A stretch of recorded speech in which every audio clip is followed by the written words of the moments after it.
بسم اللہ الرحمن الرحیم۔ شروع اللہ تبارک و تعالیٰ کے نام سے جو بڑا مہربان نہایت رحم کرنے والا ہے۔ ناظرین، اللہ تعالیٰ نے قرآن کریم میں جن انبیاء کرام علیہ السلام کے سبق آموز واقعات کا ذکر فرمایا ہے، ان میں سے ایک حضرت زکریا علیہ السلام بھی ہیں۔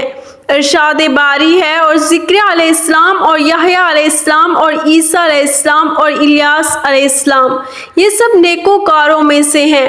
حضرت زکریا علیہ السلام حضرت سلیمان علیہ السلام بن داؤد کی اولاد میں سے تھے۔ اللہ تعالیٰ نے آپ علیہ السلام کو بنی اسرائیل کی ہدایت اور رہنمائی کے لیے مبعوث فرمایا۔ قرآن کریم اور سیرت و تواریخ کی کتب میں آپ علیہ السلام کی حیات مبارکہ کے بارے میں تفصیل موجود ہے۔ قرآن کریم کی 4 سورتوں سورۃ آل عمران کی آیت 37 سے 41، سورۃ الانعام کی آیت 85، سورۃ مریم کی آیات 2 سے 11 اور سورۃ الانبیاء کی آیت 99 سے 90 تک کچھ احادیث مبارکہ میں آپ علیہ السلام کا تذکرہ ہے، جن سے آپ علیہ السلام کے بارے میں آگاہی حاصل ہوتی ہے۔ حضرت زکریا علیہ السلام کی اہلیہ اور حضرت مریم رضی اللہ عنہا کی والدہ آپس میں بہنیں تھیں۔ یوں حضرت زکریا علیہ السلام حضرت مریم رضی اللہ عنہا کے خالو تھے۔ آپ علیہ السلام نبی ہونے کے علاوہ بیت المقدس کے امام، خادم اور ایک روحانی شخصیت تھے۔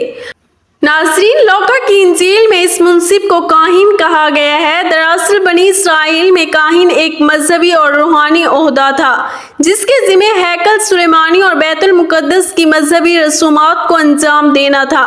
آپ علیہ السلام کے والد کے نام کے بارے میں مفسرین نے مختلف اقوال تحریر کیے ہیں۔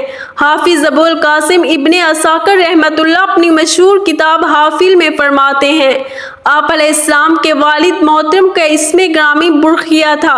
حضرت مریم علیہ السلام بھی آپ ہی کے خاندان میں سے تھی۔ جب وہ پیدا ہوئی تو ان کو منت کے طور پر ہیکل کی خدمت میں پیش کر دیا گیا۔ حضرت زکریا علیہ السلام جب مریم کے حجرے میں جاتے، کھانے پینے کی بے شمار بے موسمی چیزیں پڑی ہوتی تھی۔ آپ علیہ السلام نے ان سے پوچھا، یہ کہاں سے آئی ہیں؟ تو بی بی مریم علیہ السلام نے جواب دیا کہ اللہ تعالیٰ جب کسی کو عطا کرتا ہے تو بے شمار رزق عطا کرتا ہے۔ حضرت زکریا علیہ السلام کی عمر بے حد زیادہ ہو گئی تھی۔ ان کی بیوی بانجھ تھی، مگر آپ نے اللہ تعالیٰ سے دعا کی، اے اللہ تعالیٰ مجھے لڑکا عطا فرما۔ اللہ تعالیٰ نے آپ علیہ السلام کی دعا کو قبول کرتے ہوئے آپ کو ایک بیٹا عطا کیا، جس کا نام آپ علیہ السلام نے حضرت یحییٰ رکھا۔ آپ علیہ السلام کا پیشہ بڑھائی تھا۔ اسرائیل کے لوگوں نے آپ علیہ السلام کو شہید کر دیا۔ آپ کی شہادت کا واقعہ اپنے بیٹے کی شہادت سے جڑا ہوا ہے۔ واقعہ کچھ اس طرح ہے کہ اللہ تعالیٰ نے حضرت زکریا علیہ السلام کو بڑھاپے میں ایک لڑکے سے نوازا تھا۔ اس کا نام اللہ تعالیٰ کے حکم سے آپ علیہ السلام نے یحییٰ علیہ السلام رکھا۔ وہ بھی اللہ تعالیٰ کے نبی تھے، وہ بڑے نیک کار پیغمبروں میں سے تھے۔ آپ علیہ السلام کی قبر شام میں الیہ میں ہے۔ حضرت یحییٰ علیہ السلام کے زمانے میں ایک بادشاہ تھا جس کی بیوی بہت ہی بوڑھی ہو گئی تھی۔ اس بڑھیا کے پہلے خاندان سے ایک نوجوان لڑکی تھی۔ اس بڑھیا کو یہ ڈر پیدا ہو گیا کہ ایسا نہ ہو کہ بادشاہ کسی اور عورت سے شادی کر لے، میری سلطنت جاتی رہے۔ اس نے سوچا کہ میں اپنی بیٹی کا نکاح اس بادشاہ سے کر دیتی ہوں، اس طرح سلطنت ہاتھ میں ہی رہے گی۔ ایک دن اس نے حضرت یحییٰ علیہ السلام سے پوچھا کہ میں یہ کرنا چاہتی ہوں۔ حضرت یحییٰ علیہ السلام نے فرمایا، یہ نکاح جائز نہیں ہے بلکہ گناہ اور حرام ہے۔ بڑھیا آپ علیہ السلام سے ناراض ہو کر چلی گئی۔ وہ عورت آپ علیہ السلام کی دشمن بن گئی۔ وہ ہر وقت آپ علیہ السلام کو قتل کرنے کی کوشش میں لگی رہتی تھی۔ ایک دن اس عورت نے بادشاہ کو شراب پلائی اور اس کے سامنے اپنی بیٹی کو بدکاری کے لیے پیش کر دیا۔ جب بادشاہ بیٹی کی طرف مائل ہوا تو اس بڑھیا نے کہا کہ میں تو بیٹی کا نکاح آپ سے کرنا چاہتی ہوں، مگر یحییٰ علیہ السلام کو ناجائز اور گناہ کہتے ہیں، اس نکاح کی اجازت نہیں دیتے ہیں۔ بادشاہ نے حضرت یحییٰ علیہ السلام سے پوچھا تو آپ علیہ السلام نے جواب دیا کہ بادشاہ سلامت، آپ کی حقیقی بیٹی کی طرح تم پر حرام ہے۔ بادشاہ نے جلاد سے حضرت یحییٰ علیہ السلام کو شہید کروا دیا۔ حضرت یحییٰ علیہ السلام کو شہید کر دیا گیا تو آپ علیہ السلام کی کھوپڑی سے آواز آئی کہ اے بادشاہ، یہ آپ کی حقیقی بیٹی کی طرح ہے، یہ لڑکی تم پر حرام ہے۔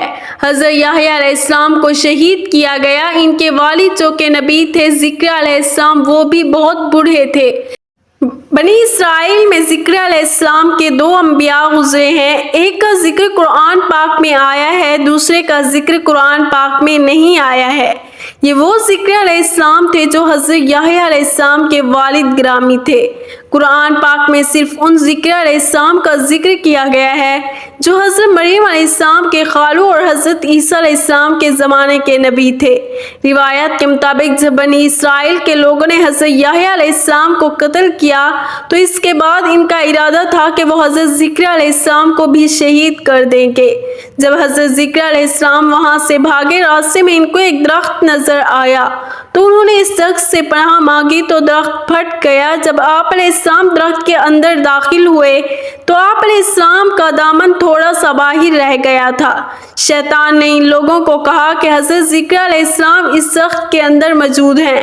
ان لوگوں نے اس درخت کو آرے سے چیر دیا، جس کی وجہ سے حضرت ذکر علیہ السلام بھی ساتھ ہی چیرے گئے تھے۔ اس طرح انہوں نے آپ علیہ السلام کو شہید کر دیا تھا۔ اس بادشاہ کا نام بخت نصر تھا جو اپنی ہی بیٹی سے شادی کرنا چاہتا تھا۔ اس کی بیوی نے اپنے شوہر کی بادشاہ کو شراب کے نشے میں حضرت یحییٰ علیہ السلام کو شہید کرا دیا۔ بنی اسرائیل کی قسمت کے بارے میں بعض روایات میں لکھا ہوا ہے، قرآن پاک میں اللہ تعالیٰ نے ارشاد فرمایا یہ قوم انبیاء علیہ السلام کی قاتل تھی۔